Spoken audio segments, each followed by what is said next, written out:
congratulations. Last Sunday itself, you got the score of 675. I think Priyansha mentioned the day, the moment you got your score, or probably a couple of hours later, you texted her saying that you cleared. So, how was the feeling then, and how are you feeling a week from now? So immediately after getting the score, I was really happy. But as the exam was progressing, I was expecting more than 695 because it was going really well for me. Right. But I think quant was slightly off that day, so I couldn't cross that mark. But still, I was happy, like not satisfied, but really happy with the score. Really happy. At least a moment of relief was there, because then Yeah. you immediately kind of just said. So here's your score from the day. You had a 675, which today is about 96th percentile. Yes. It's a little over 96.2 or so. The new scoring or Right. percentile scoring has been released by GMAT. So your quant is 83 out of 90, which is 81 percentile, verbal 91 percentile, and data insight 96 percentile, right? So just in terms of, you also mentioned about your entire preparation, we all know. So a little bit about yourself, let's start with it. You talk about yourself, give us a little background of about what you're currently doing. And I also know that you freshly graduated about 2 years ago. So how Yeah. did this GMAT preparation come along your way, and what was your entire MBA dream? Just go back to those times and give us a little background. Sure. So as you mentioned, I graduated in 2022 as an engineer. I have a work experience of 1.5 years. So while working itself and completing one project, I noticed in the office like the difference between MBA people and just graduates, and listening from peers like what all opportunities come along. And at the same time, while I was having this conversation, someone mentioned me about Sandeep sir and top 1%. Like there's a he just mentioned there's a guy who will take you through very good colleges in ISB for sure. He'll take you. So I was very intrigued. Like who is this? Like I should contact. Then I called Priyansha, and then this whole journey began. I first contacted like top for CAT preparation. Like, do you guys do for CAT? I see. So she said no, and she convinced me for GMAT. Like I said, okay, then I don't want to do GMAT. I want to do CAT itself. But then she convinced me for GMAT. Like there are very good colleges and opportunities and all of those things, and that's how it came along. So you thought of CAT because you wanted to be in the IM bracket, or what Yeah, was your thought there? And you were freshly graduated at the time, and Mhm. so what was the thought, and how was the transition, especially by Priyansha, by Sandeep? I'm sure you attended few the demo. What Right. kind of helped you transition into this space? And when you initially started with GMAT, what was a certain school that you visioned that, yes, these are the schools that I would Mhm. like to apply. Now, it's time for us to realize that. So, going Right. back to those times again. So I had never heard of GMAT, to be very honest, when I started. So when Priyansha mentioned like it's the same, the course is same, just a little different in quants and everything. So you should definitely give a try. And then I was convinced when they mentioned like there are good colleges under GMAT also. So I thought that GMAT is only for going into to foreign universities and all that. So I had a very limited scope. And Right. then she said like you should first hear to Sandeep sir and then decide. So I attended that demo class, I see. and it was really good. Like after one class only, you start to believe like, okay, I can also be in that group of people that excel at GMAT. So that's where it happened. And he gave some questions, and we think, oh, it's very easy. And all of them went wrong in the demo class. So it's an eye opener as well. Like, okay, we are not where we think, where we stand, and we have to work on ourselves. And that's like Sandeep sir is the main reason why everyone converts from demo class to the actual course, because of its way of teaching and all things. The entire transition from thinking, let's say India to global, let's say maybe CAT Mhm. to GMAT, or let's say again CAT is a bigger exam, but let's say from IIMs to the bigger colleges, where IIMs also comes Yeah. under the belt when you consider taking GMAT, because then it's an executive program. Maybe you would want to apply or not apply. But then that transition happened. You wanted something more bigger for yourself. It's a lot more bigger aim, and that's so glad. Now, in terms delving a little deeper into the entire preparation mode, you got into the GMAT Classic Edition at the time, Yeah. and now you gave the Focus Edition. So, what was the Right. biggest differences that you saw in both the preparation, because you ended up giving exams, both the time. So, what was the Mhm. biggest differences as well in terms of your preparation and the exam point of view? What is your point of view? We all know those differences in tabular form, but what Yeah. would you add more to it? So in terms of my preparation in both the exams, I felt like I got a bit overconfident in the first attempt. Like 700 is a very easy score. I thought like that. And I did not do focus preparation. That's what I realized, like targeting my weaker areas. Yeah, So when I went to the exam in the first attempt, I forgot RC methods during the exam. So I was good at RC, but I forgot like I don't know, but was it the anxiety or the overconfidence? nervousness. Yeah, But that's what I changed during this attempt. Like I identified my weaker areas, whatever they were, and I divided my day like to practice my weaker sections so that they don't go like unexplored, I would say. right, So that's what I changed. And another thing was quant. Like I being from engineering background, and quant is relatively easy, I would say, for engineers in GMAT. So right. I took it for granted, like, okay, quant is very easy. So I did not practice it much in the first. Oh no. And I did not do good in the first attempt. Like it was one, like Q49, I guess, in the first one.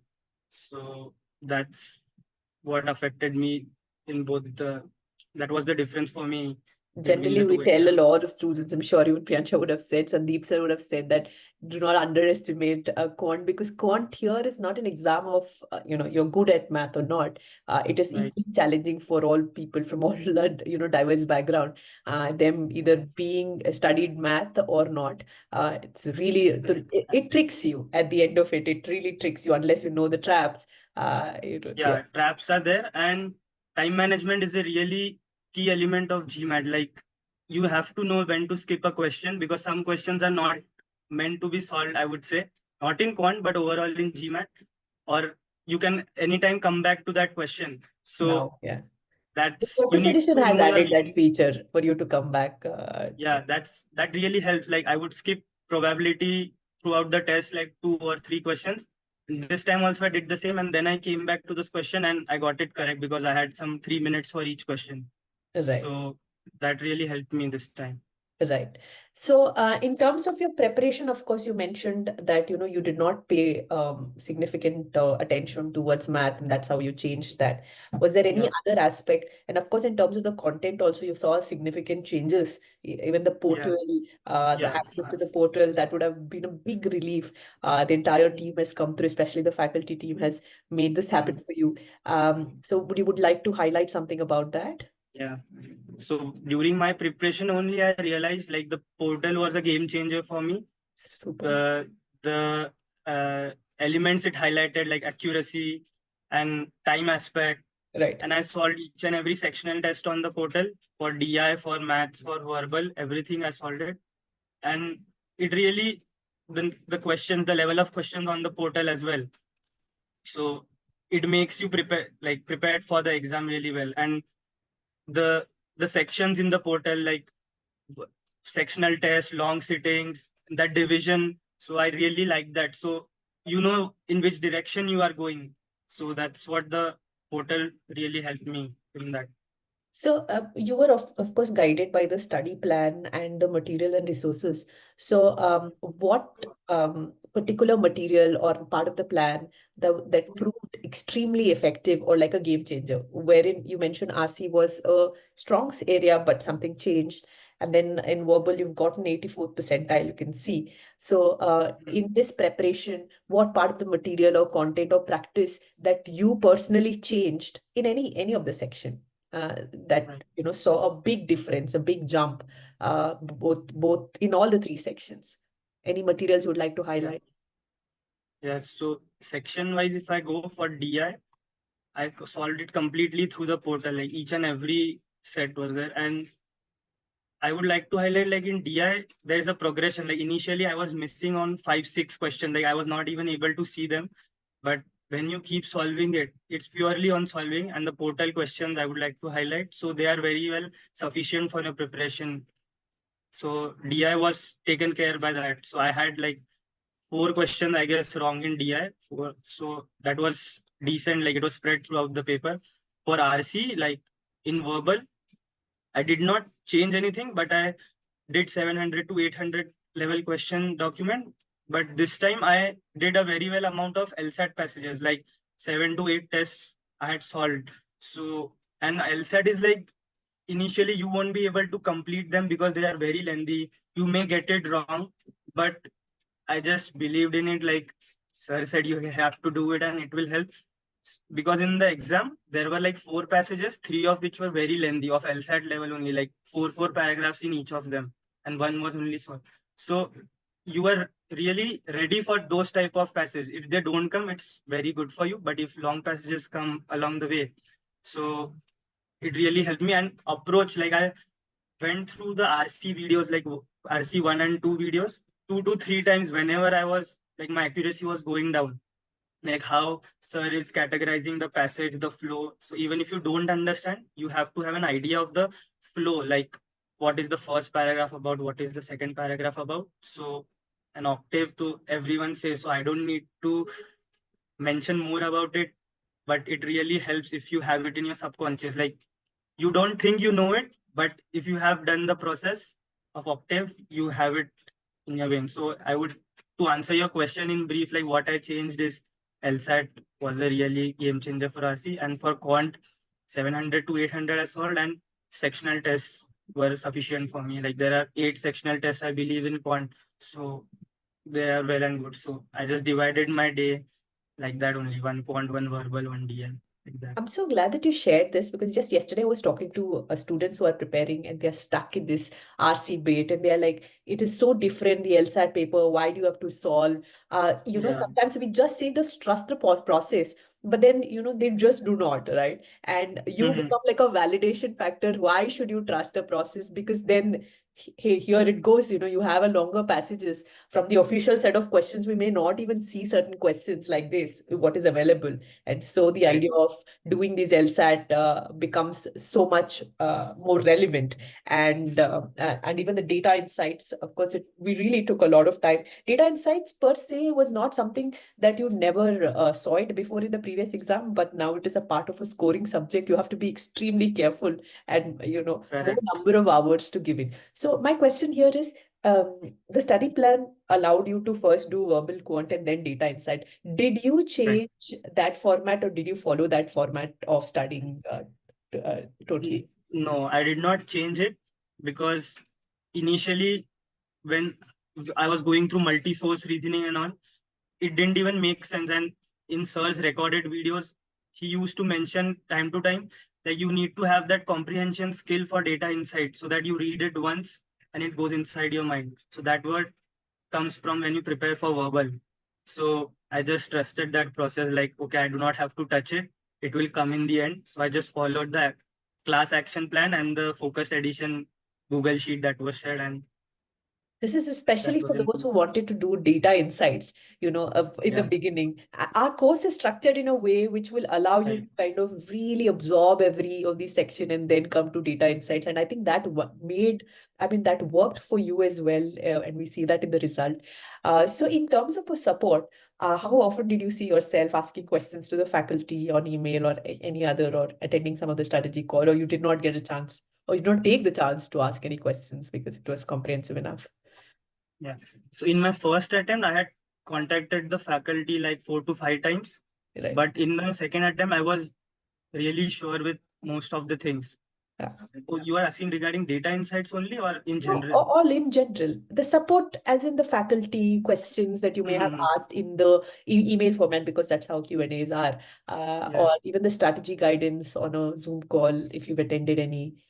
Did you Mhm. take any In of those first, yeah. support? In my first attempt, I did that a lot. Like, which exam should I take? Is it enough or not? So, and the response you must be knowing, and I would like to share, like, it's impromptu responses there. Like, within like you get a response that day itself with a deep explanation. So this time I did not do it because I was really sure with verbal and quant, like the syllabus did not change that much. So for data insights also, I thought like material was enough for me, the explanation that was given. So I did not contact it, but I would say it was really helpful during the first attempt whenever I contacted the faculty. Right. So, in a very nutshell, can you brief your outline? I mean, outline entirely your preparation as to from the time that you started with the focus edition. Of course, you had an advantage that you were preparing for, let's say, the classic edition. So now Yeah. transition.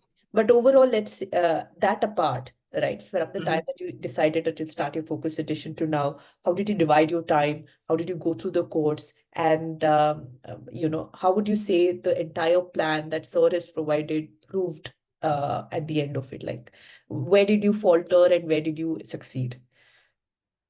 Okay. So initially, when we start the course, I would just take out like 3 hours from my office daily and then follow the class plan, whichever is shared, videos, what we have to work, pre-work, post-work, exactly the same. But the important part is what do you do after that, like your self-preparation, which goes through.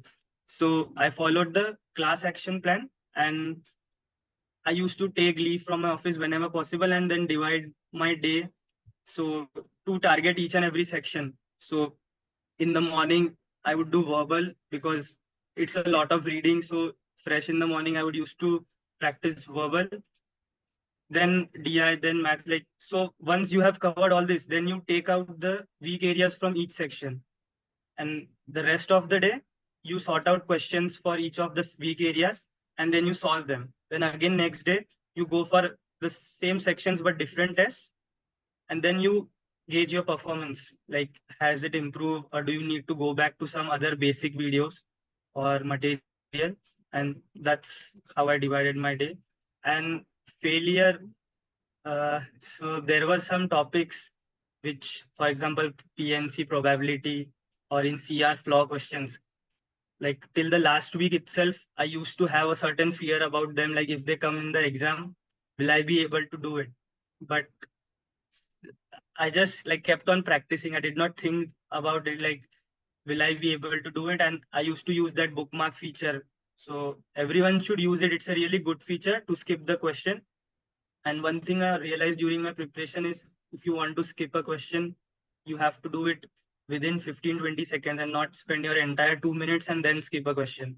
Right. So that level of that ability you should develop during your practice itself. Like, okay, I have to skip this now. I can come back to it. And that's what helps in GMAT a lot The instead of exit solving strategy questions. also that we have. Yeah. Yeah. Yeah. Right. So now that you have the score, Mm. what next? One of the other questions that I have to ask before we speak about what next is that what kept you motivated throughout your preparation to actually wake up every day and then spend that 3 hours every single day? And there's office, there's work. You may have gotten a lot of overload of work also some days not, Yeah. so what is that one thing that kept motivated? Because the course is given to you, it is meant to help you succeed. But what is Right. the personal touch that you added into into your entire preparation that made a difference? So you're asking about my personal motivation for GMAT. Yes, for GMAT, for MBA, that helped you like every Yeah. single day. It's not easy. Like all I hear a lot of students, they want to prepare for GMAT, but suddenly something comes up. It's very difficult Mhm. to show up every single day. So it does a lot to kind of, help keep all the students motivated. I don't know if you've attended all the monthly webinars that he does to push you Yeah. to Yeah. not be the Right. log in the river that he says, right? So what is that motivation that you've held yourself grounded throughout your preparation? One of the key motivations is to escape what the situation what we are currently in, and like, and another motivation is timeline. So I think like this is the very good age to do whatever we can, because as and when time progresses, like time was the main motivation for me because it was just going on. And once you are like 27, 28, I feel, then you have a lot of responsibilities on yourself. Right. So I had a time motivation. Okay, this is a do or die situation for you this one year. So you have to do it during this year, or else you'll be like We you'll will be be like caught up someone with which, all the responsibilities that will anyways. We'll be caught up with life, let's say. That's what you can say.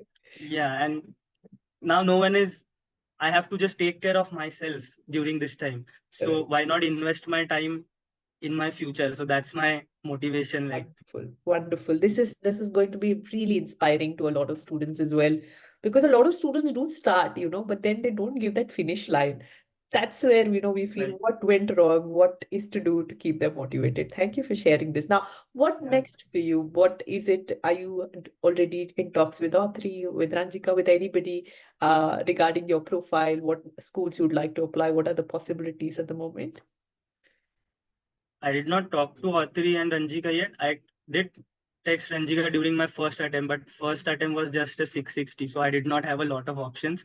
But now I'm planning to contact them. But for next year, round one, like I just have 1.5 years of experience, so I would like to increase it by 1 year, like after 2.5 years of experience. Right. So in India, it's just ISB for me. Like if it's there, then it's good. Or out of India, like I don't know how my profile stand out, but if you ask for my aspirations, like Wharton is my favorite school, and INSEAD also is one of the schools that You I like have to. aspired.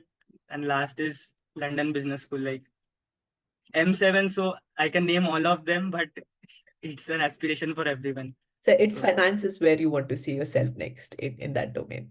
Yes. yeah, finance only because my entire like this work experience is in finance only. Though I'm an engineer, I'm working in finance only. So So the that's what. GMAT is out of your way. I'm sure that's such a big relief. Now you can really do and Mhm. contribute a lot at work, or probably take up some more responsibilities to kind of shine your profile wherever, whatever, because that kind of Right. burden is out of your way. This 1 year you completely focus on, how can you elevate your, professional journey. And so I think that's a very smart move, according to me, Anuj. So Yeah. before our parting conversations, what is the key takeaway for all the test takers who are starting now, who are midway or who are almost closing? What would be that Mm. one thing that you must do as a part of this course, one thing that you must not do, the key takeaways that you would like to say, and if anybody's watching this? Uh, so there are things like, first of all, what you want to do is be sincere to your preparation, be sincere to yourself. That's a very major thing that you ought to do, and follow everything that Sandeep sir says. Follow the class action plan. That is whatever is written in compulsory in the bracket. Think of it as compulsory and please just do it. And one thing you don't want to do is just go random throughout the, like do whatever you want. There is a structured way. There is a targeted practice plan that is made for you. Identify your weaknesses, focus on them. And one more main thing is book your slot only when you are fully confident, because I booked my first exam slot after, as soon as I joined top 1%, I booked my slot. Oh, So without even giving one of anyone mock or chance. But this time, till I got a good score like 675 or so in mock, I did not book it, and then I booked it. So right. that is also a main thing that helped me. Right. Fantastic. Thank you for sharing all these insights. I'm sure even the fact all the people, including Priyansha as your facilitator, faculty, all the ones who are, a part of your journey, we all, and Sandeep sir especially, are very proud of what you've been able to achieve. And we extremely hope that you get and crack the school of your choice and that you desire. And up until then, I really wish you all the very best.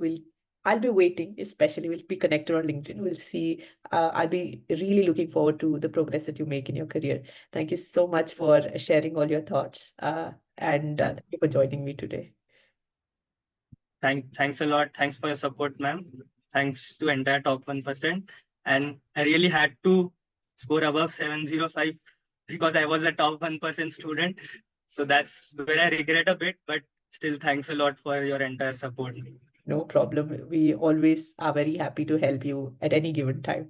Okay, all Yeah, right. So let's connect in case if you would like to speak to Audrey, or I'll let Priyansha know how to go about speaking to Audrey or Ranjika. You might have already have their number. All that you have to do is just buzz in sure. whenever you have the time. I mean, you're not in a hurry to give, apply right now. So whenever you're ready, right? Yeah, and they must be busy in the round one preparations and all the applications coming in.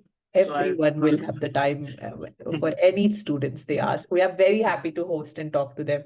Everyone has all the time for all of them, right? So sure. you just have to make time to talk. Don't worry about how busy we are caught up. We love this busyness, right? So just Yeah, we'll not compromise on your time at all, right?